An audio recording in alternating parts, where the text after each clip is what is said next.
D.L. 무디를 막 헐뜯는 사람이 있었습니다. 막 신문 기자들이 그래서 무디를 헐뜯는 신문 기자들이 있었습니다. 그래서 이제 그 무디에게 그 신문 보여주니까 무디가 싱글벙글 웃었습니다.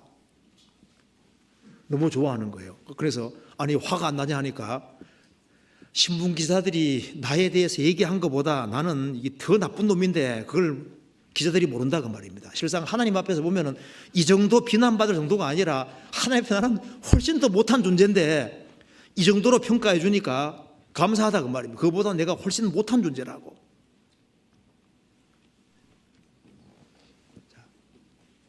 그래서 하나님을 떠올리고 그 다음에 극한 어려운 상황 속에서도 일단 입을 다무는 것이 필요합니다. 그리고 너무나도 큰 어려움을 당할 때는 이제 하나님을 떠올리고 또 한 가지는 이렇게 마음을 차분히 가라앉힐 필요가 있습니다.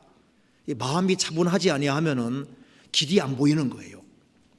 흥분되면 길이 안 보이기 때문에 어려울 때일수록 차분한 마음을 갖는 것이 필요한 겁니다.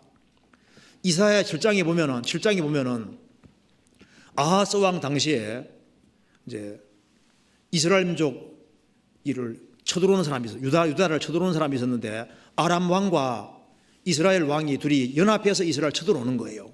유다를 쳐들어오는 겁니다. 그때 왕의 마음과 백성의 마음이 산살림이 흔들려서 흔들렸습니다. 그때 이사야 선지자가 이렇게 말했습니다. 이사야 7장 보시겠습니다. 이사야 7장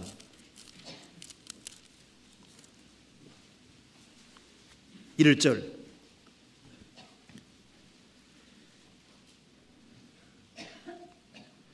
우시야의 손자요 요담의 아들 유다왕 아하스 때 아람왕 르신과 르말리아의 아들 이스라엘 왕 베가가 올라와서 예루살렘을 쳐서나 능히 이기지 못하니라.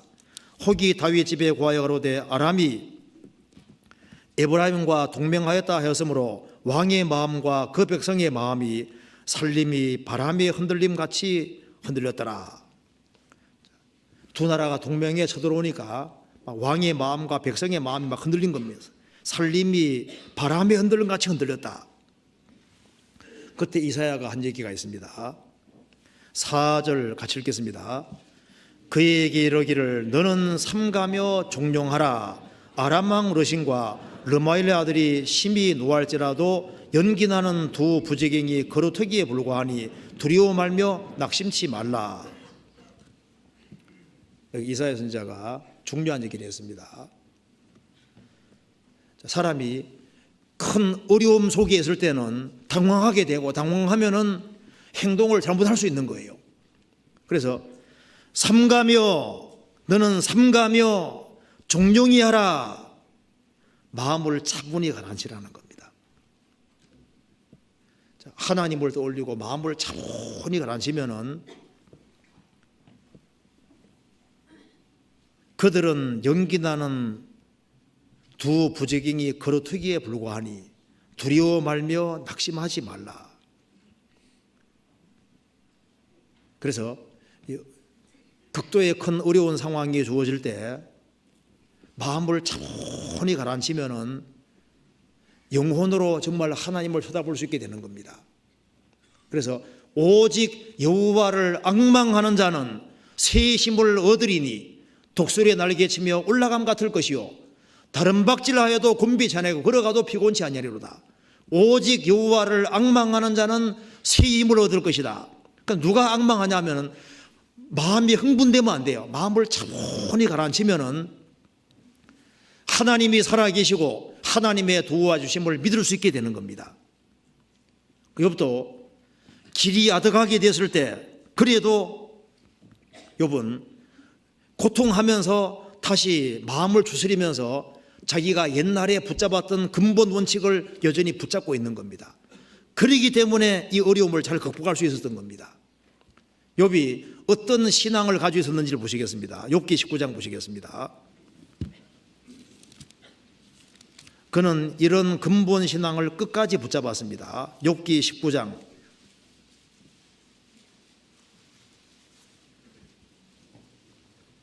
25절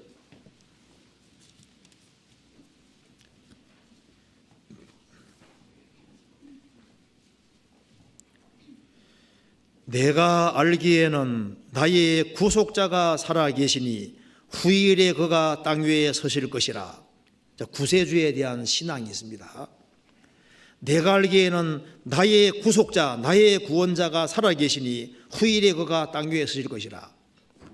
아담이 범죄하고 난 이후에 하나님께서 여자 요손 약속하셨기 때문에 메시아가 온다는 사실을 욥도 믿고 있는 겁니다. 그분이 후일에 땅에 서실 것이다. 여자 요손으로 오시고 구원하기 위해 땅에 오실 거라는 걸 믿고 있는 거예요. 그러니까 그리스도에 대한 신앙이 있다 그 말입니다. 그리고 나의 이 가죽 이것이 썩은 후에 내가 육체 밖에서 하나님을 보리라. 그는 영혼에 대한 확신을 가지고 있는 사람입니다. 육계에 영혼에 대한 얘기가 많이 나옵니다. 그는 영혼이 있는 걸 확실히 믿고 있는 사람인 거예요.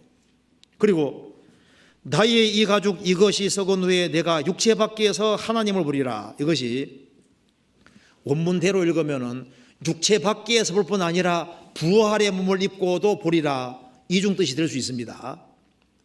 여러분, 내 육체가 설사 죽는다 할지라도 썩는다 할지라도 다시 부활의 몸을 입고도 주님을 보게 될 것이다. 그렇게 번역할 수도 있습니다. 두 가지 번역이 다 가능하게 되어 있습니다. 그래서 영역본에도 이걸 이제 나의 이 가죽 이것이 썩은 후에 내가 육체 밖에서라고 되어 있는데 어떤 번역에는 아웃 오브 육체 밖에서라고 어떤 데는 또 인이라고도 써놨습니다. 두 가지 번역이 가능해서 그렇습니다. 육체 밖에서 볼 뿐 아니라 심지어 부활의 몸을 입고도 부활에서도 주님 볼 것이라고 이중적으로 지금 말하고 있습니다. 그런 영혼에 대한 확신도 있고 부활 신앙도 가지고 있습니다. 그리고 상봉할 것도 알고 있잖아요. 육체 밖에서 하나님을 보리라. 이 세상은 잠깐이고 잠시 후에 하나님을 뵙게 된다는 것도 확실하게 알고 있는 거예요. 그리고 하나님과 영원히 살게 된다는 것도 믿고 있는 사람인 거예요.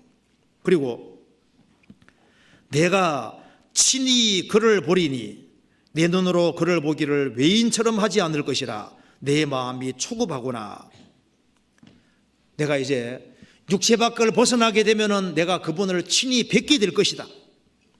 내 눈으로 그분을 뵙기를 외인처럼 낯선 사람처럼 하지 않을 것이다. 그는 하나님하고 친하게 지냈습니다. 하나님의 도움을 받아왔고 자신은 하나님에게 둘러싸여 있고 잠시 후에 하나님을 배울 것을 소망하며 생활을 살았던 겁니다. 그래서 이제 몸이 병들고 이제 곧 죽는다고 생각하니까 잠시 후에 하나님 만날까 생각하니까 스릴이 넘치기도 하고 여기에 초급하구나. 이것이 영적본에 보면은 이제 아주 사모되는구나. 그걸 너무나도 학수고대하고 그리워하거나 이렇게 표현한 것도 있습니다. 이제 자신이 하나님을 뵙고 하나님 안에 사는 것을 소망해 왔는데 이제 죽음 건너가면 하나님을 만날 생각을 하니까 스릴이 넘치고 마음이 초급하구나. 이 마음이 아주 급한 거예요. 그래서 그 사모가 되고 그 하나님을 사모하고 하나님 안에 사는 걸 그렇게 그리워하고 소망했던 욥이 이제 하나님을 정말 만날 것을 생각하고 있는 겁니다. 그리고 욥은 확실한 신앙을 가지고 있었던 거예요. 그렇기 때문에 그는 이런 심각한 상황 속에서도 내가 끝까지 믿음을 고수할 것을 마음속으로 다짐하는 겁니다.